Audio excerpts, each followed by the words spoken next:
Λες και το ήξεραν κάποιοι άνθρωποι που γράφουν στο Yellow Power. Σήμερα ήταν η συνέντευξη δικιά σου και είσαι ένα από τα πρόσωπα του αγώνα. Το άλλο πρόσωπο είναι ο William Τζεκέλε που έβαλε τον γκολ. Το δεύτερο εσύ ήταν μια δύσκολη φάση εκεί και έδειξε τα αντανακλαστικά σου και κράτησε το 1-0 για την ομάδα. Εντάξει, είναι το. Εγώ πάντα λέω είναι το δουλειά από τη τερματοφύλακα. Ήμουνα στη φάση, κοίταξα την μπάλα μέχρι το τέλος και είδα ότι τα μάζι το σέρνει τον σουτάρι, πήγαινα μπροστά να κρατήσω την γωνία και λίγο τύχη και λίγο εγώ το κρατήσαμε 1-0, ποιο είναι πιο σημαντικό και είμαι πάρα πολύ ευχαριστημένος γιατί με αυτό από όπως κρατήσαμε 1-0 και πήραμε 3 βαθμούς. Σημαντική νίκη, αγχώδης όμως. Μετά τον γκολ που σημείωσε ο Πανατολικός, ο Όφη είχε το κύριο ρόλο στον αγώνα. Ναι, σίγουρα είναι αλήθεια αυτό, αλλά νομίζω ότι εμείς από την αρχή το θέλαμε να κρατήσουμε και νομίζω ότι δείξαμε στο όλο τον κόσμο αυτό. Μπήκαμε από πρώτο λεπτό μέσα πολύ δυνατά με πάθος και νομίζω ότι παίξαμε πάρα πολύ καλά, είχαμε μπάλα, είχαμε κατοχή. Είχαμε πολλές ευκαιρίες, δεν βάλαμε γκολ στο πρώτο ημίχρονο και εντάξει, το ξέραμε στη αποδυτήρια στο ημίχρονο, το ξέραμε, αν συνεχίζουμε έτσι, θα το βάλουμε γκολ, ήρθε γκολ. Εντάξει, μετά λίγο θέλαμε να χαλαρώσουμε λίγο το παιχνίδι, λίγο πέσαμε και με ψυχολογία νομίζω και με το δύναμη, αλλά εντάξει, τα κρατήσαμε 1-0, πήραμε βαθμούς και αυτό είναι πολύ πιο σημαντικό. Πόσο θα βοηθήσει αυτή η νίκη για να απελευθερώσει τον Πανατολικό περισσότερο? Είχε 4-3 άτυχα αποτελέσματα, σήμερα το κέρδισε το παιχνίδι. Πόσο θα τον βοηθήσει στη συνέχεια από βαθμολογικής και ψυχολογικής πλευράς περισσότερο? Θα βοηθήσει σίγουρα πάρα πολύ, γιατί είχαμε 3 παιχνίδια που εγώ νομίζω που άτυχα το χάσαμε. Και τα 3 παιχνίδια παίξαμε καλά, αλλά όταν παίρνεις στο 3 παιχνίδια 3 κόκκινες κάρτες δεν μπορείς να περιμένεις κάτι παραπάνω. Και από αυτές 3 παίξαμε 2 έξω και ένα παιχνίδι μέσα. Σίγουρα θα βοηθήσει πάρα πολύ, είχαμε άγχος και πίεση πριν αυτό το παιχνίδι, αλλά το ξέραμε αν το κερδίζουμε ότι αυτός άγχος και τα αποφύγει και θα έχουμε ευκαιρία να παίζουμε χωρίς άγχος μέχρι το τέλος. Αυτές οι 2 παιχνίδες που πάλι είναι το δύσκολο παιχνίδι με τη Άρης έξω και με το Παναθηναϊκός. Αλλά εντάξει, τώρα είμαστε με 14 βαθμούς, έχουμε 2 παιχνίδια άλλες λιγότερες με Δόξα και Λεβαδιακός και νομίζω ότι είμαστε πολύ καλά στο παιχνίδι. Καλή συνέχεια. Ευχαριστώ πάρα πολύ. Ο Γιώργος Γεωργίου, παλιότερα έχει φορέσει πανέλα του Πανατολικού, νομίζω ευχάριστα να μοιήσεις όταν έρθεις στο Αγρίνιο, έτσι. Ναι, καταρχήν, εντάξει, νομίζω ότι αυτό που έχει γίνει με στάσεις, νομίζω είναι κάτι πολύ όμορφο για το Αγρίνιο και για τον γενικότερα. Νομίζω ότι η ομάδα είναι έτσι κόσμο αυτή τη στιγμή. Μπράβο στους ανθρώπους που έχουν δημιουργήσει το πράγμα και η ομάδα αγωνίζεται Super League και έχει μια πολύ αξιόλογη ομάδα. Αγώνα σήμερα πώς το είδες, ο Πανατολικός χρειάζονταν οπωσδήποτε αυτή τη νίκη, δηλαδή τους 3 βαθμούς, ερχόταν από 4 παιχνίδια χωρίς νίκη. Εσείς αντιθέτως έχετε μια πάρα πολύ καλή πορεία μέχρι τώρα, 18 βαθμούς. Κοιτάξτε, νομίζω ότι το πρώτο ημίχρονο σίγουρα ο Πανατολικός μπήκε πολύ καλύτερα από εμάς, είχε την υπεροχή, αλλά νομίζω ότι δεν δημιουργήθηκαν αυτές οι ευκαιρίες ώστε δεν απειληθήκαν ιδιαίτερα. Σίγουρα μας πίεζε, αλλά δεν έκανε κάποια κλασική ευκαιρία. Νομίζω στο δεύτερο ημίχρονο δεν υπήρχαν έτσι, ήταν ισορροπημένο το μάτς. Μετά τον γκολ του Πανατολικού, νομίζω ότι εκεί πέρα εμείς αλλάξαμε ταχύτητα, ήμασταν πολύ πιο καλοί και νομίζω ότι σε 2 περιπτώσεις θα μπορούσαμε να είχαμε πετύχει και ένα γκολ. Που εκεί τα πράγματα πιστεύω θα ήταν έτσι πολύ καλύτερα για μας, γιατί θα φεύγαμε ένα βαθμό που θα ήταν πολύ σημαντικό για μας. Η συνέχεια για εσάς, ένα σημαντικό παιχνίδι. Το Σάββατο νομίζω, την Κυριακή.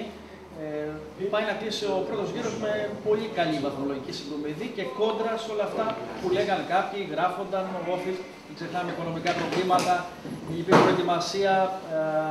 Όλα αυτά όμως εσείς μέσα στον αγωνιστικό χώρο τα διαψεύδετε. Εντάξει, σίγουρα υπάρχουν προβλήματα και γύρω μας, άμα δείτε, υπάρχουν προβλήματα. Το καλό για μας είναι ότι η ομάδα αυτή έχει δείξει ότι τα βγάζει όταν μπαίνει μέσα στον αγωνιστικό χώρο, τα ξεχνάει. Νομίζω ότι έχουμε έτσι, η παρουσία μας είναι πολύ καλή και η συγκομιδή των βαθμών. Κοιτάμε το κάθε παιχνίδι ξεχωριστά, έρχονται στη συνέχεια έτσι δύσκολα παιχνίδια. Θέλουμε να κλείσει ο γύρος όσο καλύτερα μπορεί. Έχουμε τη δυνατότητα αυτή, νομίζω ότι παίζουμε στην έδρα μας έτσι μια ομάδα και η έδρα μας είναι και η δύναμή μας για μας με τη βοήθεια του κόσμου. Νομίζω ότι είναι πολύ δύσκολο να χάσουμε τους βαθμούς. Εντάξει, συνεχίζουμε, δεν είναι τελείωσε κάτι σήμερα, σίγουρα μας στεναχωρεί η ήττα, αλλά νομίζω ότι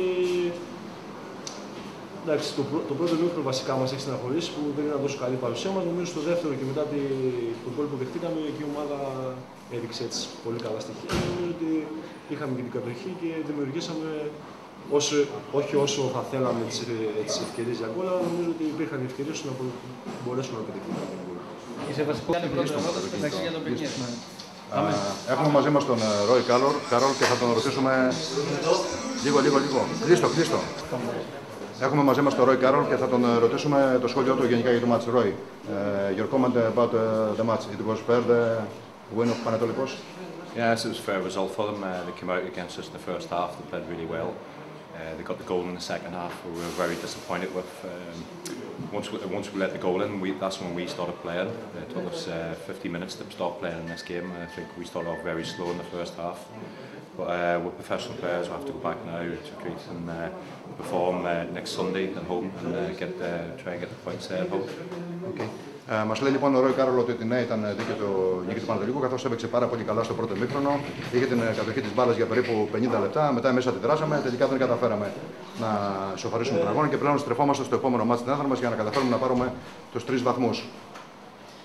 Θα ήθελα να το ρωτήσω το εξής. Όταν έκανε την απόκριση ο Μπλάζιτς, χειροκρότησε την απόκριση του τερματοφύλακα, του Πανετολικού. Και συγγνώμη να προσθέσω ότι μετά το τέλος του αγώνα έδωσε συγχαρητήρια. Συγχαρητήρια στον διαιτητή και στον Μπλάζιτς. Αλλά κυρίως όταν παίζονταν ο αγώνας έμαθα ότι χειροκρότησε αυτό.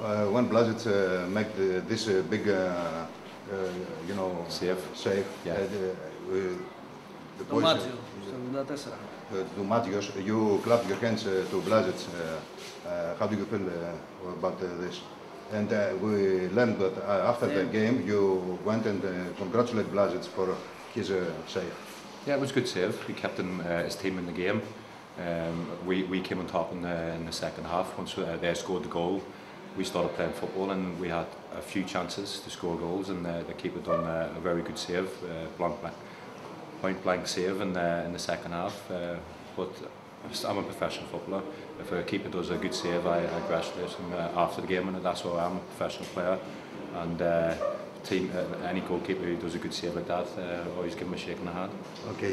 Λέει ότι είναι ένας επαγγελματίας τερματοφύλακας και ήταν υποχρεωμένος να το κάνει αυτό για τον Μπλάζιτς. Ήταν μια πραγματικά εξαιρετική επέμβαση, η οποία κράτησε το 1-0 που είχε μέχρι τότε ο Πανετολικός και ένιωσα ότι έπρεπε να το κάνω και απλά το έκανα. Ένα σχόλιο πώς ένιωσε Τετάρτη το βράδυ μετά τον αποκλεισμό της πρώην ομάδας του. Good question from Yannis. How did you feel Wednesday's night after the United disappointed out of Champions League? I was very shocked after the game, especially when we won 1-0, but after the game I was a bit disappointed because Manchester United are a big club. Very sad to see them get knocked out of the Champions League, the Europa League now. It's very disappointing for them, but they'll bounce back next year. So Alex Ferguson, he's the manager, and he knows what he can do for next season. Okay. Πραγματικά ήταν ένα σοκ και για τον ίδιο, ήταν πάρα πολύ απογοητευμένος για τον τρόπο και για τον αποκλεισμό της United από το Champions League. Αλλά μας λέει ότι ο Alex Ferguson είναι ένας πραγματικά εξαιρετικός coach και ξέρει τι πρέπει να κάνει για να συνεχίσει η United και βέβαια το Europa League που συνεχίζει η United δεν είναι το ίδιο μεγάλη διοργάνωση όπως το Champions League. Μήπως ευχαριστήθηκε λίγο που αποκλείστηκε η City? Did you feel a little better because City go out? No comment. Okay.